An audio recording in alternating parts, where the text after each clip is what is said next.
Muito bem, hoje Jesus está morto. Hoje é o dia sagrado da Paixão de Cristo para toda a comunidade cristã internacional. Há meio século, a Jovem Pan nasceu com esse nome no meio da Copa da Inglaterra, em 1966.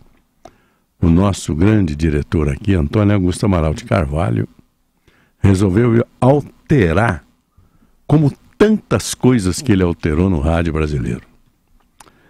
Na época, na Sexta-feira Santa, as emissoras de rádio, em respeito aos ouvintes da comunidade religiosa, tocava música clássica. Não se falava, se dava a hora certa, no máximo. E as emissoras, era uma espécie de silêncio, tocava música clássica. O Tuta mudou a coisa, falou, nós vamos falar de Cristo 20 horas, direto, ligar de manhã e até meia-noite, falando de Cristo. E ele me escalou para fazer essa programação, junto com Milton Parron, nosso repórter da época, o comandante da técnica, que era o Chico Vieira, e o Antônio Alexandre, o grande narrador, que vocês, né, nosso amigo, famoso Capota, que tem uma voz linda. Então, o Milton Parron saiu pelo Brasil, ouvindo todos os cardeais, nós ouvimos todos os cardeais. Em pleno regime militar, a gente tinha que submeter as entrevistas, porque os religiosos eram muito ativos, né? Na época, tinha que submeter as entrevistas à censura do regime militar. Eu me lembro que o Dom Helder Câmara, que era o arcebispo de Recife, de Pernambuco, sempre tinha vetada a sua exposição, a sua homilia aqui na Jovem Pan. A gente gravava todo ano, mas não ia para o ar, porque eles não deixavam. E o Antônio Alexandre narrava as partes, as mais lindas passagens do Novo Testamento, como o Sermão da Montanha, Mateus 5, 6 e 7, né? Que é as bem-aventuranças, aquela coisa era ali, bem musicado pelo Chico Vieira, tinha um fundo musical muito bonito, e a gente fez 20 horas de programação a respeito de Cristo. Foi um sucesso, porque nenhuma rádio fazia isso. Então mudou. E a gente conquistou realmente para a Rádio Jovem Pan toda a comunidade religiosa. Isso está no ar até hoje coordenado por Maria Yamazaki. E nós vamos agora destacar para os senhores, porque a partir das 10 horas essa programação vai para o ar direto, falando sobre Cristo. Até meia-noite, Josival. Até meia-noite. Agora vem uma entrevista do Fernando Martins com Dom Odilo Scherer, cardeal arcebispo de São Paulo.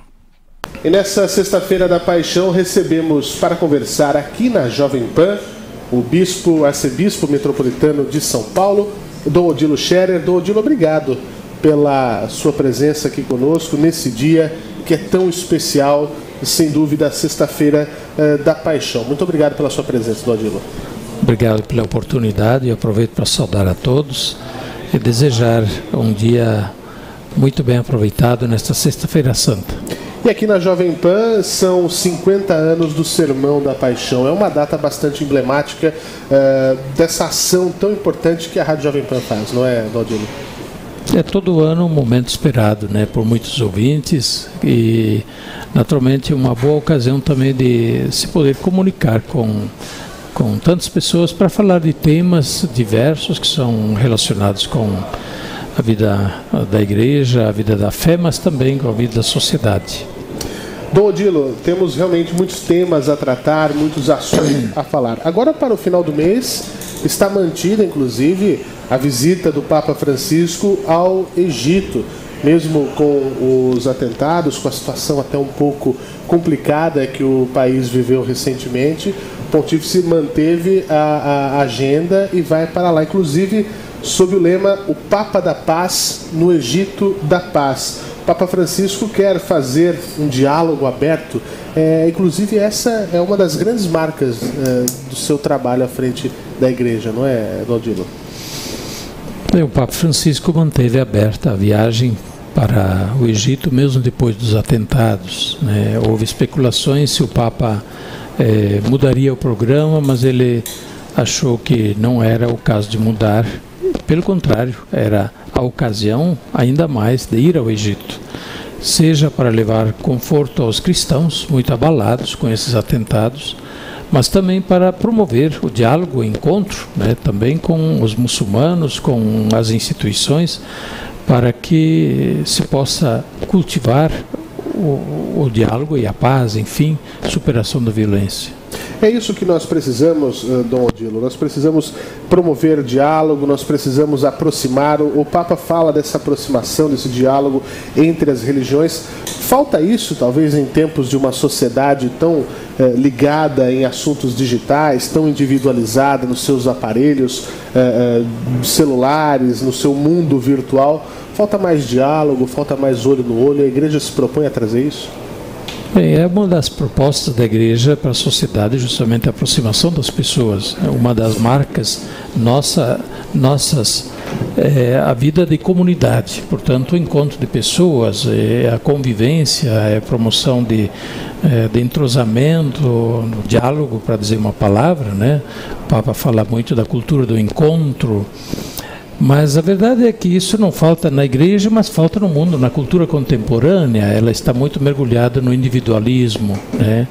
E, portanto, isso tomou conta também, de alguma forma, de algumas maneiras de interpretar a religião, e a religião acaba sendo usada de maneira distorcida, até por ideologias, ou instrumentalizada para fins políticos, e aí para promover a discórdia, o ódio, muitas vezes a perseguição, violência. Isso é uma distorção, de fato uma distorção no uso da religião. E evidentemente que esse é um problema que, porém, não é só da religião enquanto tal, mas é um problema da cultura, é um problema da sociedade, né? E um problema no nosso tempo, né, em que se perdeu um pouco, eu diria, a escala de valores, aí as coisas mais respeitáveis ou mais dignas de respeito, e as pessoas mais dignas de respeito tudo acaba sendo instrumentalizado para fins pessoais, particularistas, de partido, enfim, de vantagens. E aí não se hesita nem mesmo em usar a violência e a própria religião como instrumento de violência. E também, Dom Odilo, a igreja mostra-se preocupada não só com essas relações humanas, mas também com a casa que nós habitamos, digo isso enquanto planeta Terra. Inclusive, a campanha da fraternidade pensa isso esse ano, né? Exato, né? Na campanha da fraternidade este ano aqui no Brasil promoveu o tema da fraternidade e os biomas brasileiros, com o lema, né, de cuidar e cultivar, né, a natureza, que é um dom de Deus para toda a família humana e para todas as criaturas. Então, sim, é uma das preocupações também atuais do Papa Francisco, chamar a atenção, promover uma cultura do respeito, de valorização, de uma nova forma de nós nos aproximarmos da natureza, não simplesmente com um olhar ganancioso do que pode dar dinheiro, do que pode dar vantagens, mas ver a natureza enquanto um bem que precisa ser respeitado por ele, e tanto mais será um bem para nós e para todos, não um bem assim apenas particularizado para uma pessoa ou algum grupo ou algum país, mas um bem que é de toda a comunidade humana, toda a família humana e de todos os seres. O Papa usou a expressão bonita, é a casa comum, né? É a casa comum de todos os homens, mas de todas as criaturas também. E a nós cabe cuidar bem desta casa, zelar por ela, e assim ela será boa para nós, hoje e também no futuro. Para finalizar, Dom Odilo, a Páscoa, esse momento tão cheio de simbolismo para todos os cristãos, a mensagem do renascimento, isso é o que tem que ficar da Páscoa? A Páscoa tem muitos significados, mas originariamente nós temos a Páscoa dos judeus, que também é celebrada justamente nesses mesmos dias da Páscoa dos cristãos.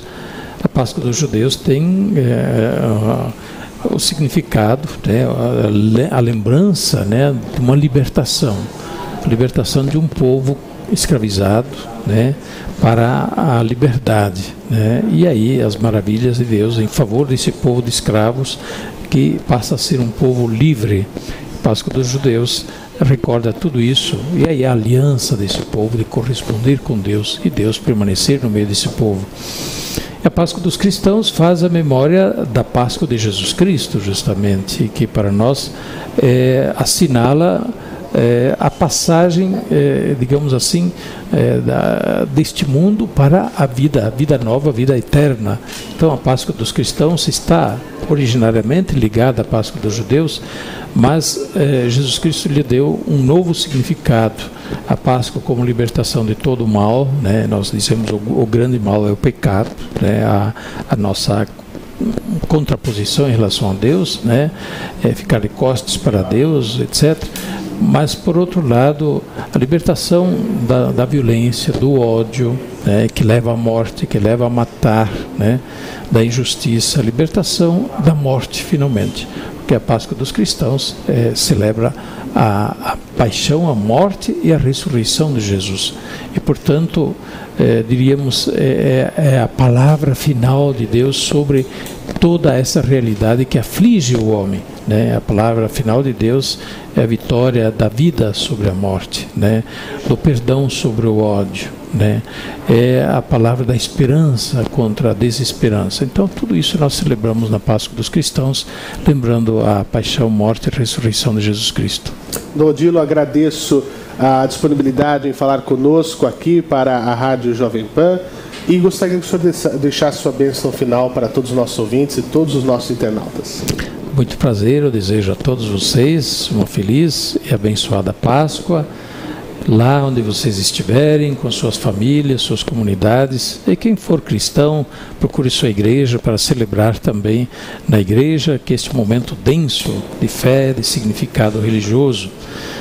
Que a bênção de Deus Todo-Poderoso, Pai, Filho e Espírito Santo, desça sobre vós e permaneça para sempre. Amém.